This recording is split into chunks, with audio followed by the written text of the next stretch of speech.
All right, guys, well, I'm back today with one of the coolest AR-10s I've shot in a very long time, the new CMMG RESOLUTE Mark III chambered in .308 Winchester with a 16-inch barrel.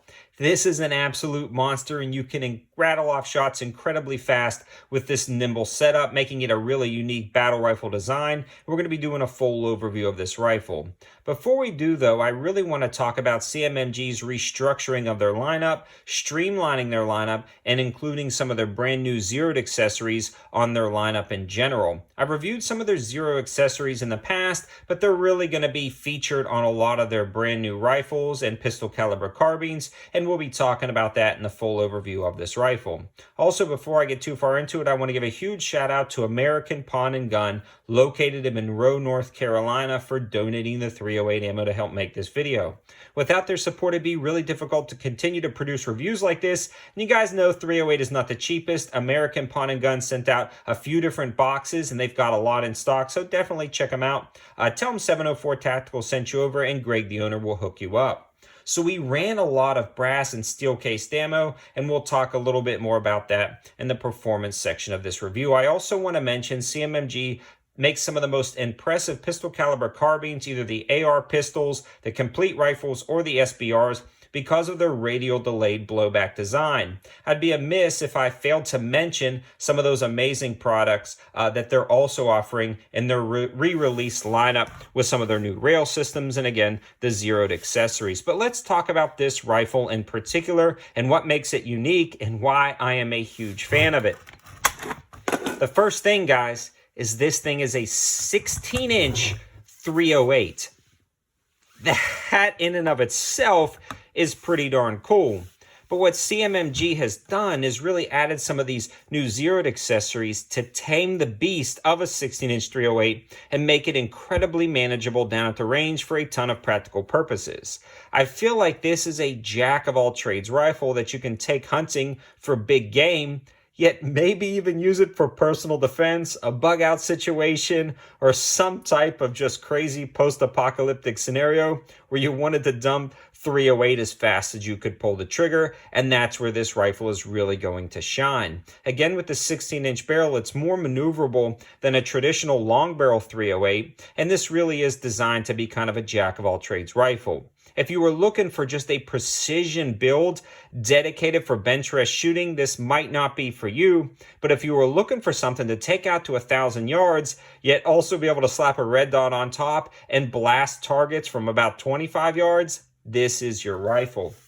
Let's start from the front and work our way to the back. And the first thing I'm going to talk about is the brand new zeroed lineup with their compensators. And this thing does an amazing job of mitigating the recoil. As you can see in the intro, this almost has no recoil. And remember, we're talking about the 7.62x51 cartridge. So this does an amazing job. It's attached to the barrel by the 5/8 by 24 threads. And you can see the rail stops just shy of the end, allowing you to add different muzzle devices if you wanted to swap this out or add a suppressor. You can also see the incredibly long gas system, again allowing you to have a more mitigated recoil and overall a really reliable performance. It's surrounded by one of their new rail systems that they just released with M-LOK attachments on the side, lightning cuts and vent holes on the side, pick rail at the front and back, and a streamlined smooth section up front to allow you to attach M-LOK slots or M-LOK slotted rail systems up here for wherever you needed it, or any type of M-LOK accessories. So that's pretty slick. You can see it lines up with the upper receiver perfectly, and nothing walked loose or came loose, and this is a pretty awesome color. They've also updated their colors when it comes to the brand new lineup that they're offering. Now, this is going to be a true test of this optic on top because, as you can see in the intro, this thing throws a muzzle flash and it throws a blast. And this Romeo 7, the op mod version, has been paired up perfectly. I really think a durable red dot for a setup like this is pretty cool. Maybe even a nice LPVO like I used in the intro. I was using a 1-10 from Adable, and it seemed to do perfect for a setup like this. I did really want to switch it over to a red dot for some close-up fast shooting, and this one did not disappoint. You can see the upper assembly is also billet machined aluminum with a shell deflector, no forward assist, a dust cover which is really nice, and then it's got some also, I would call these cosmetic cuts. I don't know if they serve any purpose, but it sure does look cool and blends with the rail system incredibly nicely.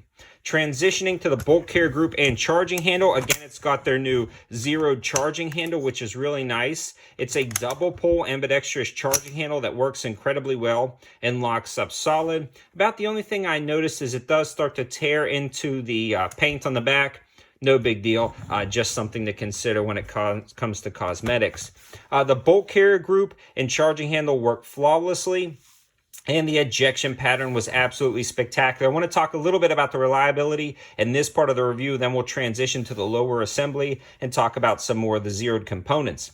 This was 100% functional with every ammunition except the Barnell steel-cased 308. It seemed to be a little bit weak to actually cycle the action reliably over a long period of time. But other steel ammo like Tulla steel-cased ammo and Wolf steel-cased ammo cycled this just fine. So I really think it was that particular ammo. And again, when we're talking about a 16-inch 308 with a long gas system specifically tuned to lower recoil, I can live with that, absolutely. Like, I'm not even faulting the rifle because this thing is tuned like a champ. And if you run any basic brass case 308, it's tuned perfectly, and you can absolutely rattle off shots and wake up your entire neighborhood.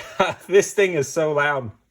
Some of my neighbors thought somebody was knocking on their door up the road, probably 1,000 yards away. They said they thought somebody was knocking on the door. It was just me shooting this thing down at the private range. So this thing is an absolute monster. Transitioning to the lower assembly, a lot of them are now going to become standard with the ripstock. So you simply just pull out the stock and it locks into place, which is really cool. And it lends again to the kind of nimble and feel and handling of this rifle. It's all aluminum, incredibly good quality. It's slick. I like it. And it's swappable, so if you wanted to put anything else on here for maybe more precision shooting or a wider stock with more of a rubberized butt pad, that would work as well. But honestly, this thing worked out amazing, and I'm a huge fan of the rip stocks and the rip braces that CMMG offers. You can actually purchase these separately if you just like the concept of it. It includes that buffer tube and stock or brace depending on what you buy. This one also has sling swivels on the back, so that's pretty slick if you wanted to attach a sling right there. Their new zeroed line, and let me make sure it's clear one more time, of their ambidextrous safety. So this is a 45-degree throw, and this is about the only ambidextrous safety that I actually like because it is a 45-degree throw. It doesn't dig into your thumb on the other side. You can see it stops short of the grip and doesn't flip all the way down. It also has some nice texturing on both sides, so it's really easy to use. This one also has an ambidextrous mag release, which is pretty slick. So that is an awesome option that you can use on both sides, and it works surprisingly well. And then it's got the enhanced bolt catch and bolt release, which is pretty slick right here. So overall, a big fan of the controls, and everything feels incredibly nice. It also has their zeroed lineup of grips, which is incredibly ergonomic, and a billet machine lower with the enhanced trigger guard built in, and almost an undercut that mates perfectly with the grip, as well as a flared magwell for easy insertions of magazines. Guys, that was a lot of information packed into one small video. There are so much more specs and features that I probably have forgotten or missed, and their website is a great opportunity to dig through there. Unfortunately, I can't link to their website, but it's incredibly searchable. I also have a campsite page linking a lot of the best deals on optics, ammo, guns, and I'll leave that in the description below as well.